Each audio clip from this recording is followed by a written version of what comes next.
Well, it's an honor to be here today with one of the hardest fighting, most articulate members of our Republican conference. I think she's gone about this in a very reasonable way. She's given the Speaker multiple chances to resign, to leave, and instead he's clinging to power by clinging to Democrats. What are the three betrayals that he's delivered to our party and to the country? Well, the first betrayal was the Omnibus bill. You know, under Kevin McCarthy, we did 7 separate spending bills. And then when Mike Johnson took over, did we start working on the other 5? No. We threw the 7 in the trash.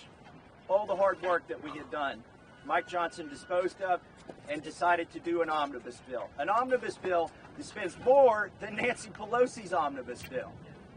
An omnibus bill that builds the FBI a brand new building. Meanwhile, we're over here in our Judiciary Committee, asking them for answers. They mock us. They thumb their noses at us. And why shouldn't they? If we're going to build them a new building and send them strongly worded letters as if we're going to do something about their insolence.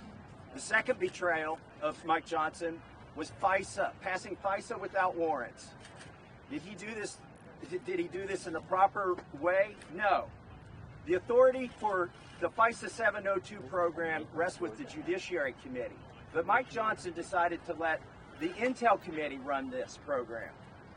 And then when it came, we fought hard in the Rules Committee, we fought hard in Judiciary. We got a vote on the floor on warrants, whether you should have to have a warrant to spy on Americans.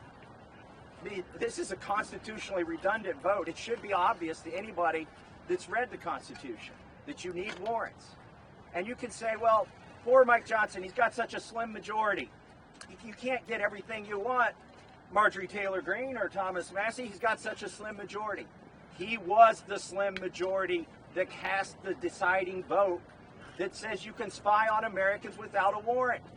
It was 212 to 212. Go look it up. He didn't vote on the other amendments. He went out of his way to vote no on that amendment and was the deciding vote on FISA without warrants.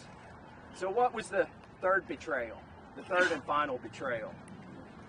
Nearly $100 billion for foreign wars, and he just put that on the floor. It started out as a veterans bill to give veterans better benefits, H.R. 815. Chuck Schumer stripped every word out of it, put this supplemental in it, and send it back to the House. And then using the Rules Committee that I sat on, what I can't go along with, what they did, they pretended like we voted on 4 separate bills. But then after those votes passed, they changed them to amendments and concurred with the Senate bill and sent it back to the Senate. This whole thing was pre-conference with Chuck Schumer.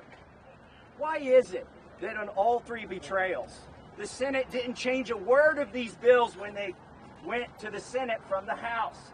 It's because Mike Johnson was doing Chuck Schumer and Joe Biden's bidding. They didn't need to change a word of any of these bills. Chuck Schumer fought against all the amendments. He wanted those bills exactly as Mike Johnson had passed them, exactly as Mike Johnson had promised. FISA without warrants, an omnibus with a new building for the FBI, and $100 billion of foreign aid with no border security in it. As Ms. Greene stated, our border is wide open. Wide open. This was our last chance for leverage, and the Speaker gave it all up. Now, why would Hakeem Jeffries endorse a Republican Speaker? Aren't they arch rivals? I mean, what does Hakeem Jeffries want, after all? He wants an open border. He wants increased spending. He wants to take back the majority. And most of all, he and the Democrat conference here want President Trump to lose. Who do they think can deliver on all 4 of those things? Mike Johnson will deliver these things for them. Increased spending, open borders, a loss of our majority, and a loss for President Trump. Because this is so demotivating here. We sat here and watched total capitulation with the Democrats waving flags that was premeditated of another country, not the American flag. You know, Mike Johnson should have brought the white flag and waved it in front of us. Because it was a complete capitulation. It was a humiliation, not just to us, but to all the American people who pay their tax dollars only to see them go overseas, fund foreign wars, secure other countries' borders without securing our borders. I'm going to challenge my colleagues to think about it this weekend. Because, as Marjorie Taylor Greene said, we're coming back and we're voting on this next week. And you get to have the choice if you're a Republican. Are you going to embrace Hakeem Jeffries like Mike Johnson has? Are you going to embrace the Uniparty like Mike Johnson has when you come back next week? Or are you going to fight for Americans who gave us the majority? And you may say, oh, well, this is lovely bipartisanship. Look, you've got Hakeem Jeffries hugging Speaker Mike Johnson and helping him keep his majority or keep his seat. But the reality is, this isn't policy. This isn't like some criminal justice reform where the left and the right can agree. This is about who holds that gavel. Right now, they are both holding that gavel. They are sharing power about procedures, about what bills will come to the floor, about how long we will debate those bills and which committees are comprised of which members. They are sharing power. Now, you may say, and I'll close with this, Congressman Massie, Hakeem Jeffries just told you he's going to save Mike Johnson's bacon.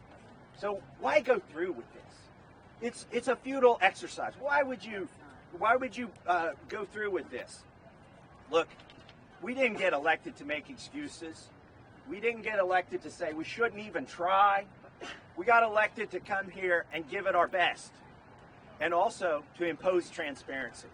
What we've seen here is the coming out of the Uniparty, and it will be consolidated and it will be transparent and apparent next week to all Americans when this vote happens. Too many of our colleagues have thrown up their hands in frustration and apathy. Oh, we shouldn't even try. Let's just coast this one out. I tell you what, it's too dangerous to coast this one out. We cannot coast this one out. Hakeem Jeffries knows if we coast this one out, we lose the majority. Spending goes up next fall. He knows the border will stay open, and he knows this is going to demotivate our voters because we've given up. Why should they try? So we are not going to give up. We will fight the Uniparty, and we will have this vote next week, and I look forward to it. And I've got one last challenge. I challenge members of my own conference to think long and hard about whether they want to join the Uniparty next week. But we have a leadership team. A team of leaders, from conference chair to whip to majority leader. Why do we have a team? We have a team so that when one of them goes off the rails, the others of them can meet with them and say, you are no longer suited for this job. So I challenge the whip, the majority leader, the conference chair, the policy chair, everybody in our conference to sit down with Mike Johnson and have that talk. And tell him, it's not worth it, Mike. It's not worth it to share power with Hakeem Jeffries just for the vanity of you keeping the title of Speaker. It doesn't serve our country. It doesn't serve our conference. They need to ask him to resign. That is what they should do. And I challenge them to have that tough discussion. With that, we'll take questions.